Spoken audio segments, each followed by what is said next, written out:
So, my second vlog, done one 10 months ago, explain how I do more.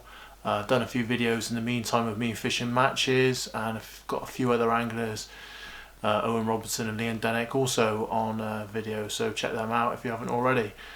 So I want to talk about my most memorable match in 2003. So at the moment we're in January 2021, so this is like 18 years ago.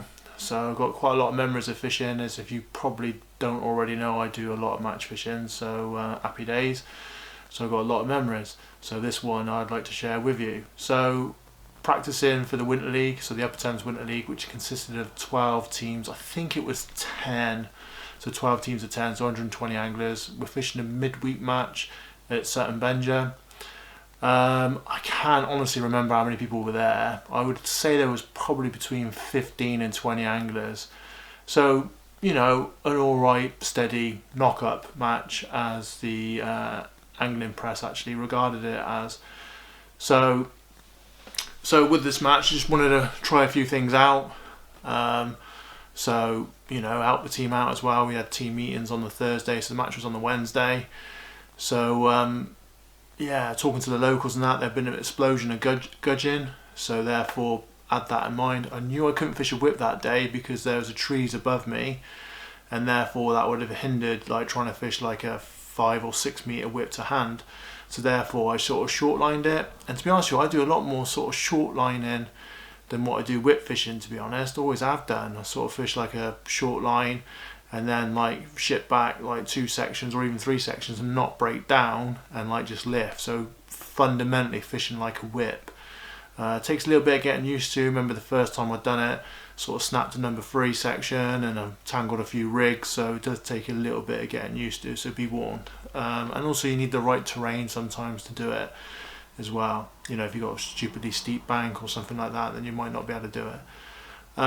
So cupped in some real hard balls of ground bait, so 50-50 Sensus Noir and some Leam, which would have been Tom de Somme.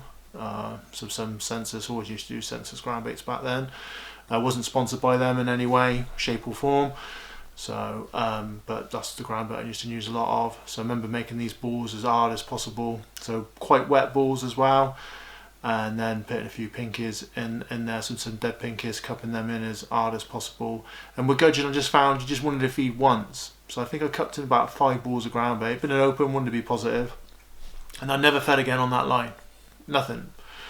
With gudgeon, I found that if you start loose feeding maggots or cupping in more ground bait, it can mess it up. The only thing I found like you can actually feed over top of a gudgeon line was sort of hemp. So Upper Thames, Sutton Benger, Bristol Avon, I found like, don't ask me why, but hemp didn't seem to upset the gudgeon. Bear in mind this is 18 years ago, so things might have changed. And then obviously I had a chop worm line because Sutton Benger, a lot of big fish in places, tench, chub, bream. So I had a chop worm line and obviously fishing hemp and maggots somewhere as well. So cut long story short, I've had £19, which won the Wednesday match, so happy days. I've had double figures of gudgeon, so I had a great day. And then come to the Winter League, I couldn't believe my luck individually wise. I've actually gone and drawn the same peg. The team on the day didn't draw great, and yeah, one of them things really. So I thought I had a chance of winning the match, so I've gone for it. And obviously, you know, if you win the match, you're going to win your section. Team's going to be happy. So bearing in mind, I knew there's some bream in the area, so found the best way to catch a bream was actually cupping in some balls of ground bait, which I knew Census Lake, and then also it didn't really make sense actually bait dropper in worms over the top. Now I found if I put worm and ground bait, it didn't seem to be quite so good. Don't ask me why. Sometimes with fishing you don't need to understand why, just know that it works. So if you've got a tried and tested method, then maybe don't look into the logic quite so much. So again, don't want to bore you with details, but obviously want to help you out a little bit with what I've done. So the gudgeon rig was just a 2 gram rig, 6-inch hook length, single dead maggot. Dead maggot seemed to be better than live, and you could catch maybe 5 or 6 fish on one dead maggot.